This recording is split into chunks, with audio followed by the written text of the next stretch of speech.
This is Muhammad Mudassir Alam, and you are watching me on youtube.com/MD Mudassir Alam channel. We are bringing an exclusive show, the Mudassir Talk Show, a talk show bringing exclusive interviews of experts of various fields, an exclusive show to inspire you, an exclusive show to motivate you, an exclusive show to shape up your career. आदाब, hello and welcome. आप सबका मेरे channel पर स्वागत है। मैं मोहम्मद मुदस्सिर आलम the Mudassir talk show के एक नए एपिसोड में आपका खैर मकदम करता हूँ, स्वागत करता हूँ। द मुदस्सिर टॉक शो का फॉर्मेट आपको पता है। इस टॉक शो में हम एक्सपर्ट्स से बातें करते हैं, अलग अलग फील्ड के एक्सपर्ट्स जो काफ़ी अच्छा कर रहे हैं, जो मेहनत के बल पर, अपने स्किल्स के बल पर आगे बढ़े हैं और अच्छे पोस्ट को होल्ड कर रहे हैं।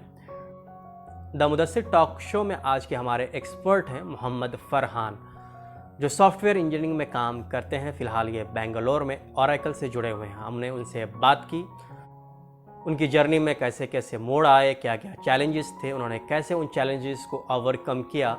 साथ ही साथ आखिर में हम उनसे पूछेंगे कि यूथ के लिए उनका क्या मैसेज है, यूथ को वो क्या गाइडलाइंस देते हैं।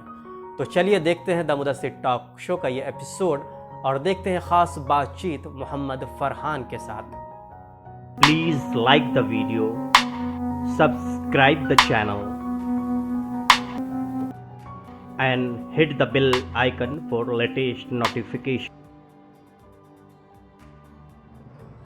द मुदस्सिर टॉक शो के एक नए एपिसोड में हमारे नए मेहमान हैं फरहान मोहम्मद, जो हमारे साथ बेंगलोर से जुड़े हैं। हम उनसे बातें करेंगे, उनकी जर्नी को जानेंगे। इनका भी ताल्लुक किशनगंज से। आपका खैर मकदम है, स्वागत है हमारे शो में फरहान साहब। बहुत बहुत शुक्रिया मुदस्सिर भाई, और काफी खुशी हुई कि आपसे बात करने का मौका मिला और आपके शो के बहाने हमारे इलाके के कुछ लोगों से और बाकी लोगों से भी बात हो जाए, तो इससे बड़ी खुशी की बात क्या है। शो का फॉर्मेट है कि पहला सवाल बिल्कुल हम जो पूछते हैं उसमें हम ब्रीफ इंट्रोडक्शन अपने गेस्ट का जानते हैं, उनसे पूछते हैं आप अपना ब्रीफ में इंट्रोडक्शन दें और सबको बताएं अपने बारे में, क्योंकि मुझे लगता है कि बहुत कम ही लोग आपके बारे जानते हैं और सोशल मीडिया पे आप कम एक्टिव हैं। तो आप अपना इंट्रोडक्शन, ब्रीफ इंट्रोडक्शन दें। हाँ, सो मेरा नाम तो आपने बोल ही दिया, मोहम्मद फरहान है। मेरे फादर मरहूम मोहम्मद फजले हक है और मेरी अम्मी जान कुरैसा खातून है। हम बिलोंग करते हैं गांव महिज बतना से, जो तकरीबन 10-11 किलोमीटर पश्चिम है बहादुरगंज से, और ये गांव जो है दो नदियों के बीच में है। और मेरी इब्तदाई तालीम महिज बतना मिडिल स्कूल में ही हुई। और हमने 4th का भी स्कॉलरशिप मिला था, और जब 6th का स्कॉलरशिप मिला तो बाद में हम हायर सेकेंडरी किशनगंज में 7th ऑनवर्ड वहाँ पे पढ़ाई किया। वहाँ के बाद मैं चला गया था कॉलेज ऑफ कॉमर्स पटना, और शुरू से ही ऐसी मतलब वालिद साहब ने थोड़ा गाइड कर दिया था कि भाई जाना है इंजीनियरिंग में। तो हमने इंजीनियरिंग की तैयारी वहाँ पे पटना में की। फिर मुझे दाखिला मिला Muzaffarpur institute of technology Muzaffarpur में, मैकेनिकल इंजीनियरिंग। मैंने मैकेनिकल इंजीनियरिंग वहाँ से की। फिर मैं दोनों तरफ जॉब के लिए भी ट्राई कर रहा था और एमटेक के लिए भी ट्राई कर रहा था। तो एमटेक में मुझे IIT दिल्ली में डिज़ाइन इंजीनियरिंग मिला था। हालांकि मेरी ख्वाहिश थी कि मैं इंडस्ट्रियल इंजीनियरिंग, जो नीटी में बॉम्बे में एक बहुत अच्छा इंस्टीट्यूट है, वहाँ से करूँ, लेकिन इत्तेफाक हुआ कि वहाँ पे नहीं मिला। और फिर मैं यहाँ पे डिज़ाइन इंजीनियरिंग में एमटेक कर रहा था। फिर मैं 1.5 सेमेस्टर, मतलब 1 सेमेस्टर और फिर दूसरा सेमेस्टर में छोड़ दिया था। मैं ज्वाइन कर लिया फिर जॉब। बाद में मैं दुबई में था, तो दुबई में मैं XLRI जो दुबई कैंपस है वहाँ से MBA किया, और कुछ जो अपने related certification, job related certification होते हैं, जैसे FRM है और PMP है। फिर अभी CFA की जर्नी ऑन है, और फिर मैं पीएचडी में भी इनरोल हूँ अलीगढ़ मुस्लिम यूनिवर्सिटी से। तो journey is on academic front. तो ये ब्रीफ इंट्रोडक्शन है मेरा। आप यानी कि मुझे लग रहा है कि आपको एकेडमिक में भी बहुत इंटरेस्ट है, लगातार आप कुछ ना कुछ डिग्री हासिल करते रहते हैं। जी हाँ, जी हाँ। सो मैं यहाँ पे आपके एक बात कहना चाहूँगा, प्रोबेबली ये मैसेज भी है। जब मैं HMT में था, जो कुछ ब्रीफ पीरियड के लिए मैं गया था ट्रेनिंग के लिए, तो वहाँ पे एक बहुत अच्छा सा ये था, कोट था, the person who was educated yesterday stops reading today will become uneducated tomorrow.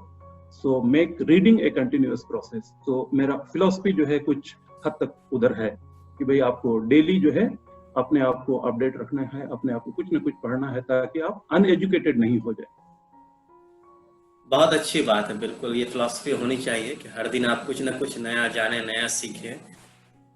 मेरा दूसरा सवाल जो होगा आपसे, क्योंकि जो आपकी जर्नी है, क्योंकि आपने तो प्रोफेशनली आप आगे पढ़े ही हैं, साथ साथ आप एकेडमिक को भी साथ लेके चल रहे हैं, तो अगर आप ब्रीफ में अपनी जो प्रोफेशनल जर्नी है उसको अगर हमारे साथ शेयर करें, हमारे दर्शकों के साथ शेयर करें, तो वो काफ़ी इंस्पायरिंग हो सकता है। तो प्लीज़ आप अपनी प्रोफेशनल जर्नी के बारे में हमें बताएं।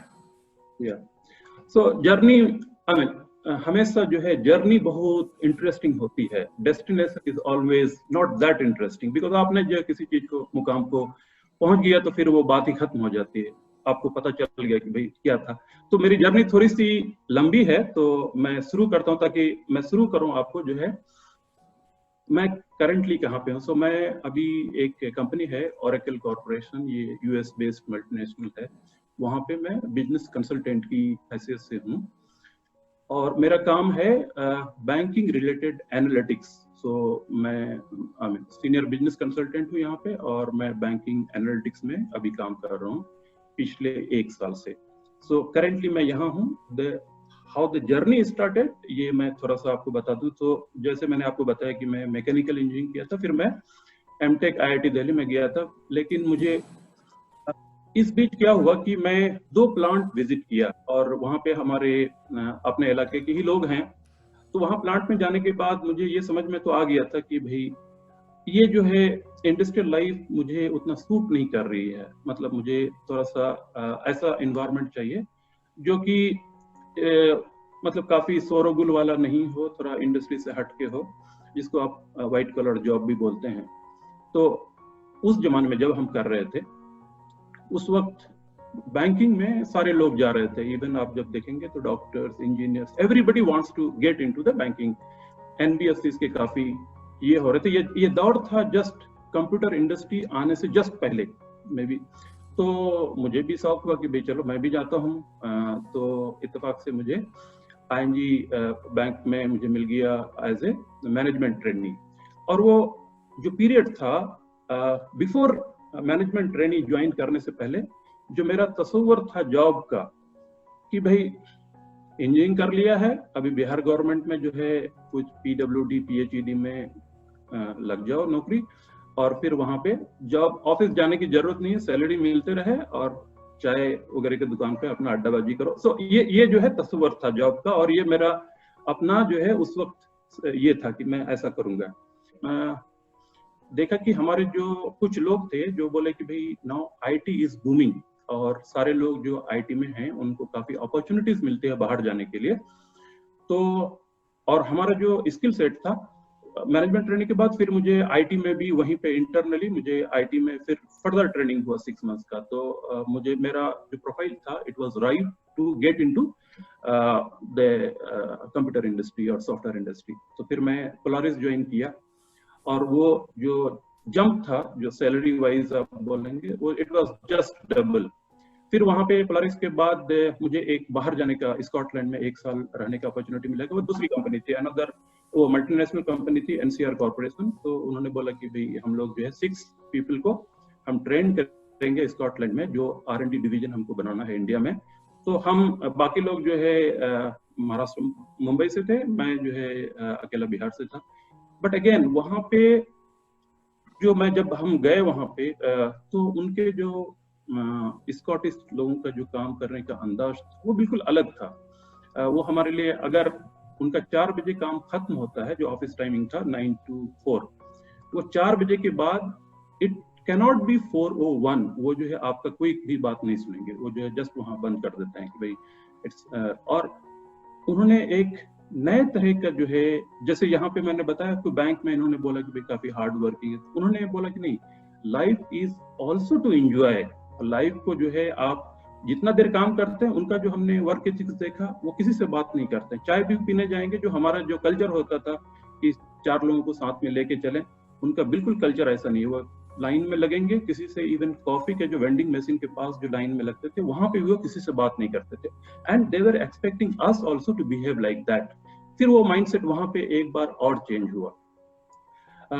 उसके बाद फिर मैं जो है स्टेट बैंक ऑफ हैदराबाद, ये जो है यहाँ तक मैं एज ए जूनियर सॉफ्टवेयर और बिजनेस एनालिस्ट टाइप का रोल था। फिर मैं टीसीएस ज्वाइन किया, और टीसीएस में उन्होंने मुझे एक प्रोजेक्ट दिया स्टेट बैंक ऑफ हैदराबाद का, पूरा टीम को लीड करने के लिए। तो मेरे अंडर में करीब 11 लोग थे, और जब मैं छोड़ा टीसीएस को, उस वक्त तक हम core banking state bank of Hyderabad के 100 ब्रांच का ऑटोमेशन कर चुके थे। फिर मुझे जो मैं देख रहा था कि ट्रेंड क्या चल रहा है, ट्रेंड ये चल रहा था उस वक्त कि लोग एसएपी, जो one of the German multinational, वहां पे लोग जाते हैं, और एसएपी में बाहर में काफी ज्यादा डिमांड है। तो मैं सोचा चलो भाई एसएपी में ट्राई करते हैं, और काफी शिद्दत से हमने ट्राई किया, और फाइनली वो हो गया एसएपी में। और एसएपी में फिर मुझे प्रोजेक्ट मिला आईटीसी का, जो है ट्रेजरी डिपार्टमेंट को ऑटोमेट करने का। लेकिन तब तक बाहर से जहाँ पे जिसके लिए मैं इसमें एसएपी में गया था बाहर जाने के लिए, तब तक मुझे एक बहुत अच्छा अपॉर्चुनिटीज सऊदी अरब से आ गया अल राजी बैंक में इस्लामिक बैंकिंग में काम करने के लिए। और वो जो ऑफर था, it was really very good. तो सब लोगों ने बोला कि आई मीन ठीक है, एसएपी अच्छा है, एवरीथिंग इज फाइन, बट जो चीज तुम मे बी 5 साल के बाद करोगे या जाओगे, जब तुम्हारे हाथ में है तो why not you pursue that. तो फिर मैं सऊदी चला गया, लेकिन सऊदी में कुछ ये हुआ कि मेरी जो मिसेज हैं, उनको कुछ ब्रीदिंग प्रॉब्लम आ गई। जो आप रियाद में क्या होता है कि वहाँ के हवा में थोड़ी सी आलूदगी ज़्यादा है, तो फिर हमें मतलब मुंतकिल होना पड़ा, रिलोकेट होना पड़ा दुबई में मैं 10 साल रहा, एंड 10 साल में मैं I mean senior manager position पे था। 2 बैंकों का, जो 2 बैंकों में हमने इस्लामिक टेक्नोलॉजी प्लेटफॉर्म अवेलेबल कराया, और वो काफ़ी सक्सेसफुली चल रहा है। अराउंड 2 साल पहले हम लोग जो है बेंगलोर आ गए। तो इनिशियली तो मैं अपने फ्रेंड, मतलब मेरे बॉस थे वहाँ पे अल राजी में, या फ्रेंड भी कहें तो उनकी कंपनी में था। लेकिन लास्ट ईयर मैं जो है चेंज कर लिया, मैं ओरेकल में as a business consultant join किया। तो ये जो है ब्रीफ जर्नी है मेरे जो है कैरियर की। काफी एक्सटेंसिव एक्सपीरियंस है आपके पास, ब्रीफ में आपने बताने की कोशिश की। मेरा सवाल है कि कितने साल का एक्सपीरियंस आपको हो गया starting from your first job till now? मेरा टोटल जो है एक्सपीरियंस 21 साल का हो गया, लेकिन प्राइमरीली मैं हूँ बीएफएसआई सेगमेंट कहते हैं इसको, banking, finance and insurance sector.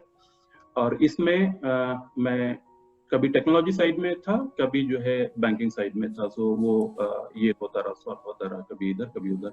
But primarily आज के दिन पे मैं बिजनेस कंसल्टेंट हूँ। तो किसी भी, जैसे अभी मैं एक बैंक है जो मनीला में है, सिक्योरिटी बैंक, उसके लिए मैं काम कर रहा हूँ।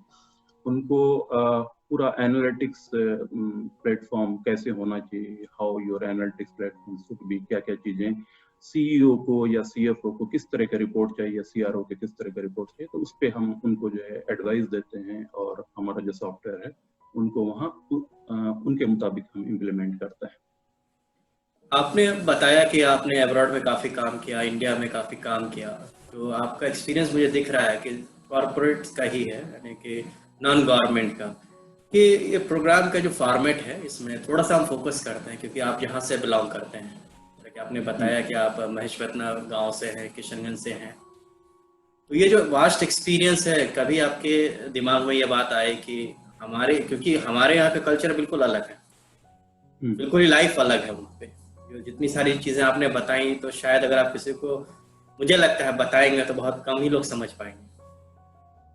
अच्छा, हाँ नहीं, मैं थोड़ा सा जो है उसको बहुत सहल हाँ तरीके से हाँ बताऊंगा। हाँ हाँ। लेकिन जो मेरा सवाल ये था कि कहीं ना कहीं हम्म, कहीं आपको लगता है कि कुछ या कोई यूथ आपसे कनेक्ट किया हो, कभी पूछा हो आपसे, क्योंकि मैं ही पहली बार आपसे बात कर रहा हूँ। और तो क्या आप किस तरह से अपने यूथ को मैसेज देना चाहेंगे कि जो आपकी जर्नी रही है, उस जर्नी के आप हम्म, को दिमाग में ध्यान में रखते हुए जो हमारे यहाँ के हालात है जिससे कि आप अच्छे तरह से वाकिफ हैं, तो क्या रास्ता वो जी जी। अपनाएं? जो नॉर्मल कोर्सेज होते हैं, जो डॉक्टर इंजीनियरिंग की मैं बात नहीं कर रहा, हर कोई जानते हैं, एमबीए भी कॉमन हो चुका है, लेकिन आपका सेक्टर बड़ा एक्साइटिंग है, गवर्नमेंट बैंक्स में भी लोग हैं, तो आप उसमें थोड़ा सा अगर उसमें मॉडिफाई करके बताते सिंपल में तो अच्छा हाँ, लगता। तो ये बहुत ही इम्पोर्टेंट बात आपने कही। और मैं जो देखता हूँ, जो डिजिटल डिवाइस की बहुत बात होती है कि जो है कुछ लोग, और वो दिखता है जब आप साउथ इंडिया में होंगे, कर्नाटका में, मद्रास में, तमिलनाडु में या हैदराबाद में, आंध्रा साइड में होंगे, तो यहाँ पे जो लोग हैं इनको काफी एडवांटेज मिला। जो ये सारी की सारी जो सॉफ्टवेयर इंडस्ट्री है इधर आई, तो यहाँ पे काफी लोगों को, जो कोई जरूरी नहीं कि आप इंजीनियर हैं, आप बीए हैं, मैं बताता हूँ कि इससे जो है काफी लोगों को इंस्पिरेशन मिलेगा कि ये जो दो लोग हैं जो मेरे अंडर में थे, जिससे पहले जो मैं कंपनी में काम कर रहा था ऑरेकल से पहले, वहां पे दो लोग हाफिज कुरान थे, और ये जो है काफी अच्छी अरबिक जानते थे। तो इनको पहले हम लोगों ने मतलब उनको लिया कि भाई मार्केटिंग करना है, जो तो अपने प्रोडक्ट को जो है सेल करना है दीगर अरब ममालिक में, तो उनको अरबिक स्पीकिंग लोग हैं जो उनसे बात कर सके। तो ये लोग आए, और इनके जो इनिशियल जो पोस्टिंग थी इसी बेसिस पे थी कि भाई आप अरबी बोलेंगे, और उनको फिर बाद में जब मैं भी था और भी कुछ लोग जो थे उनको बोला कि भाई ये जो है इस प्रोफाइल में अगर तुम रहोगे तो इसी में रह जाओगे, एक काम करो, आहिस्ते आहिस्ते तुम इधर आओ। एंड सॉफ्टवेयर जो है बिजनेस उतना सीखना कोई ये नहीं है, इसमें टाइम लगेगा, but you need to spend time. और जो ऑफिस का टाइम है उसके बाद आपको बैठना पड़ेगा, 5-6 घंटा बैठना पड़ेगा, एंड यू लर्न दिस। एक बार तुम ये करोगे, फिर हम तुमको क्लाइंट साइड में भेजेंगे, बिकॉज और अरबी क्लाइंट साइड में भेजेंगे तो it's advantage for the company, और तुम्हारे लिए भी अच्छा है कि तुम एक चीज सीखोगे। और वो आज जो है बहुत अच्छे कंसल्टेंट हैं, उन्होंने बैंकिंग भी सीख लिया है। तो जो है हमारे वहाँ के लोग जो क्या समझते हैं कि शायद हम फिट नहीं है सॉफ्टवेयर इंडस्ट्री के, नहीं, आप कोई भी चीज कर रहे हैं, करने के साथ आप इमीडिएटली इस तरह के सिटीज में आ जाएं जहां पे मौका देता है, चाहे छोटी कंपनी बड़ी कंपनी, उससे जहां पे आपको मौका मिले। कुछ लोग हैं, दो लोग क्या है, 6 महीने का कोर्स करिए, आप जावा कुछ भी सीखिए और उन कंपनीज में जाइए, भाई उनसे बोले कि हमको चाहिए जॉब, और इनिशियली फ्री में काम कराता है, आपको काम सीखना है। एक बार आप काम सीख गए, फिर जो है आप जैसा डिमांड करेंगे वैसा जो है आपका ये होगा। तो ये चीज इंपॉर्टेंट है। दूसरा चीज जो मेरा अपना तजुर्बा है, और जो मुझे इस पे काफी ज्यादा मेहनत करने की जरूरत पड़ी, कि जो मेरी अंग्रेजी थी वो बहुत कमजोर थी।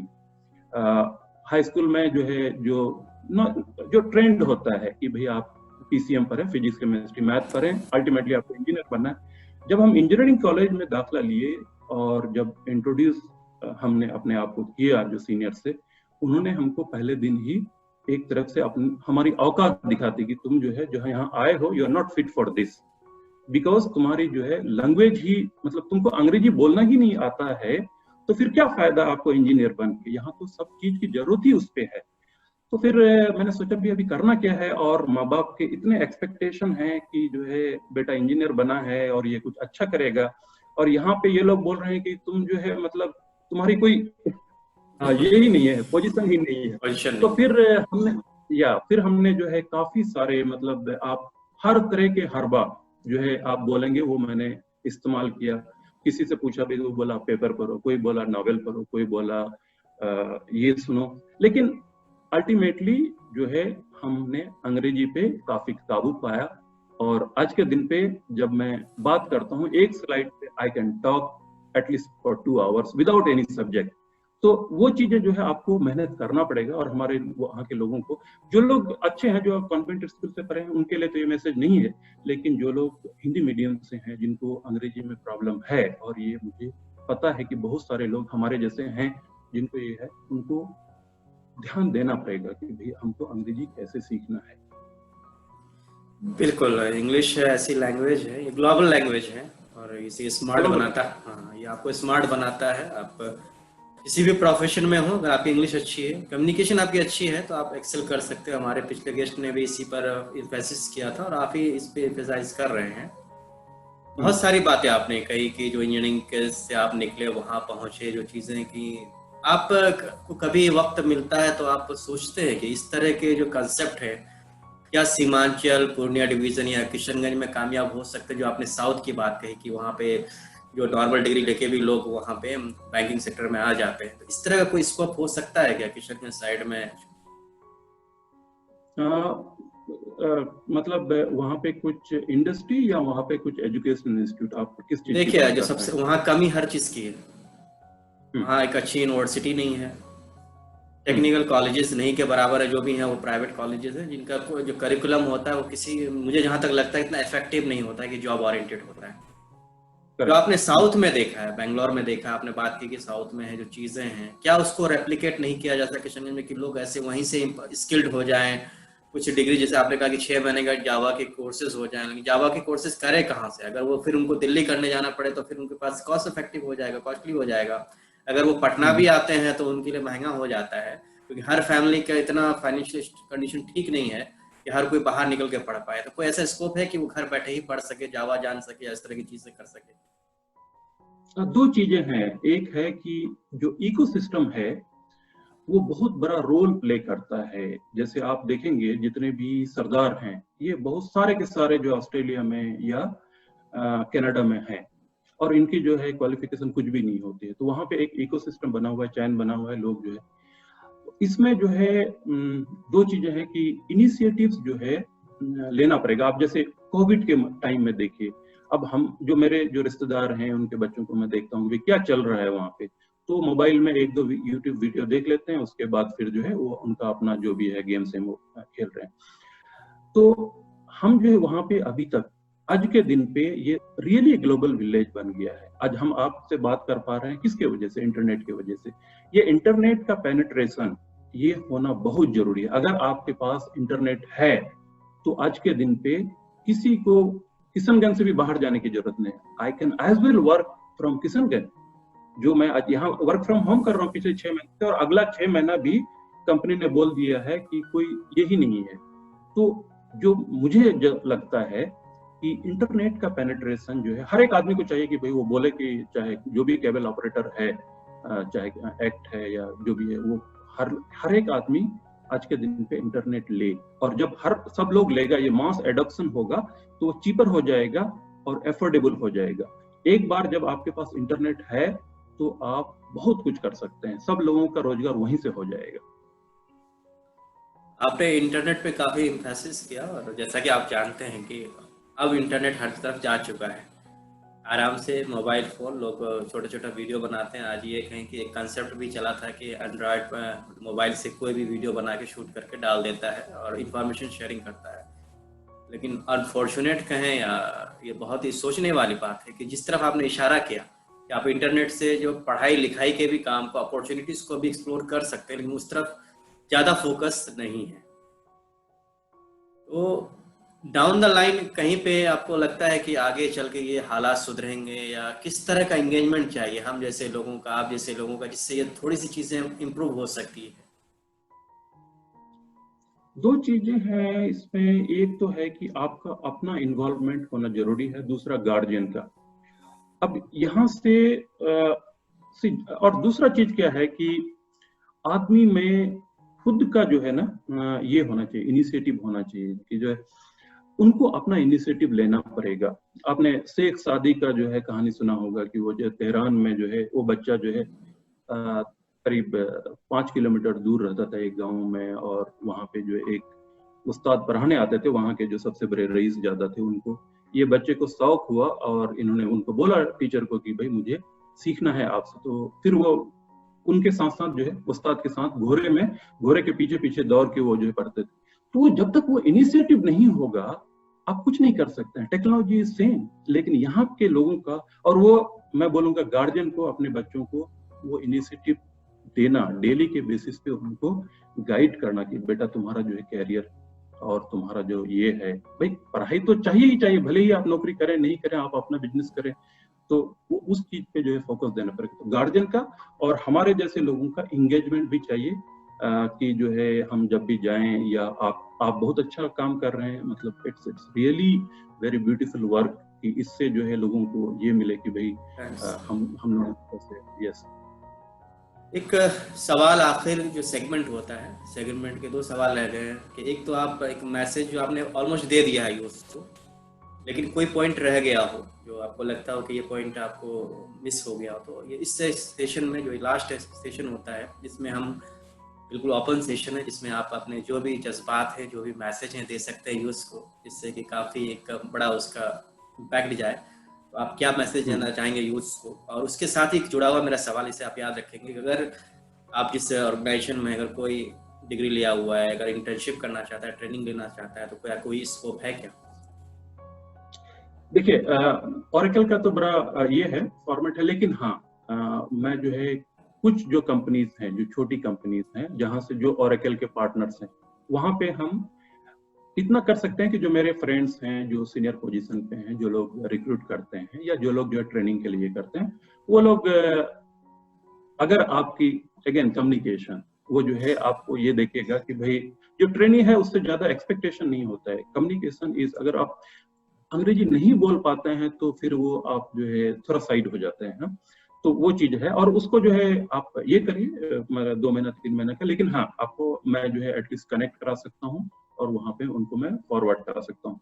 दूसरा जो है कि ऑन डेली बेसिस पे जो मैसेज यही रहेगा, you need to be well read. जब तक आप पढ़ेंगे नहीं, आपको जो है पूरी दुनिया का डायनामिक्स समझ में नहीं आएगा, और जब आप मुंह खोलेंगे तो लोगों को पता चल जाएगा कि आप जो है कितने पानी में हैं। और जो दुनिया है पूरा फोकस है, चाहे हमारे माँ बाप हों और भी लोग हैं, हुजूर सल्लल्लाहु अलैहि वसल्लम तक सबने जो है एक ही चीज पे फोकस दिया है कि तुम पढ़ाई करो, तुम ज्यादा से ज्यादा तालीम लो। सो मेरा एक ही मैसेज रहेगा कि आप एक बार जब तालीम याफ्ता हो जाएंगे, आपको अपना हक खुद पता चल जाएगा, आपको आपका अपना मंजिल खुद पता चल जाएगा कि मुझे किधर जाना है। You will not be dependent on anybody else. You will never be handicapped. काफी शॉर्ट में अच्छा मैसेज दिया आपने। आखिर में अगर आपसे कोई जोड़ना चाहे, कनेक्ट करना चाहे, तो क्या मीडियम हो सकता है कि आपसे कंसल्ट कर सकते हैं कोई भी? अगर मेरा फोन नंबर है, और मैं ईमेल भी आपको दे देता हूँ, तो फिर या इवन व्हाट्सएप पे बेटर है, अभी तो व्हाट्सएप वगैरह है, कोई बिला झिझक आप ये कर सकते हैं, जितना हद तक मैं मदद कर सकता हूँ। मतलब अल्टीमेटली देखिए, रिस्क तो जो है हर आदमी का मुकद्दर है। हम जो है आपके लिए अगर बहाना बन जाए तो बहुत अच्छी बात है, मेरे लिए तो जो है अल्लाह ताला भी सवाब लिखेंगे भाई। फरहान साहब, आपने शॉर्ट में सारी चीज़ें बता दी, यानी जो भी था आपकी जर्नी थी, काफ़ी इंस्पायरिंग, मोटिवेटिंग था। आपने ये भी इंटरेस्ट दिखाया कि कोई भी यूथ अगर आपसे जुड़ना चाहे, कोई अगर हेल्प लेना चाहता है, कोई गाइडेंस लेना चाहता है, आप उसके लिए हमेशा अवेलेबल हैं। आप हमारे शो में आए, अपने कीमती वक्त दिया। हम समझ सकते हैं कि आप काफ़ी बिजी हैं, काफ़ी मुश्किल होता है तो टाइम निकालना। तो हमारे शो में आए हमारे शो में आप आए, इसके लिए आपका बहुत बहुत शुक्रिया। और हम विश करते हैं, हम उम्मीद करते हैं कि आप आगे और बढ़ें, और हमारे लिए और कामयाबी, आपकी कामयाबी हमारी कामयाबी है। बहुत बहुत शुक्रिया माशाल्लाह। और सेम चीज आपके लिए मैं काफी दुआ करता हूँ। आप माशाल्लाह बहुत अच्छा काम कर रहे हैं, इसका अज्र अल्लाह ताला भी देगा, और दुनिया में भी इंशाअल्लाह आप तरक्की करें। और भी जो हमारे इलाके के लोग हैं, मतलब खासकर उनके लिए भी हमारी दुआ है कि अल्लाह ताला सबको तरक्की दे, अच्छे जगह पे पहुंचाए। शुक्रिया बहुत बहुत मुदस्सिर भाई आपका। Welcome welcome. मुझे यह उम्मीद है कि द मुदस्सिर टॉक शो का ये एपिसोड आपको पसंद आया होगा। अगर एपिसोड आपको पसंद आया है तो इसे लाइक कीजिए, इस वीडियो को दूसरों से ज़्यादा शेयर कीजिए, चैनल को सब्सक्राइब कीजिए, और बेल के आइकन को ज़रूर दबाइए ताकि द मुदस्सिर टॉक शो के सारे एपिसोड की नोटिफिकेशन आपको सही समय पर मिल जाए। अगर आपके मन में कोई सवाल है, किसी तरह का कन्फ्यूज़न है, कोई आप गाइडेंस चाहते हैं मोहम्मद फरहान से, तो आप नीचे अपने सवाल लिख सकते हैं। साथ ही साथ इस वीडियो के डिस्क्रिप्शन में मोहम्मद फरहान साहब की फेसबुक आईडी और ईमेल आईडी को शेयर कर रहा हूं, जिसके थ्रू आप उनसे कनेक्ट हो सकते हैं। तो द मुदस्सिर टॉक शो के इस एपिसोड में इतना ही। अगले एपिसोड तक आप अच्छे रहिए, अपना ख्याल रखिए, बाहर कम से कम निकलिए। टिल देन गुड बाय, शब बखैर, शुभ रात्रि, थैंक्स अ लॉट।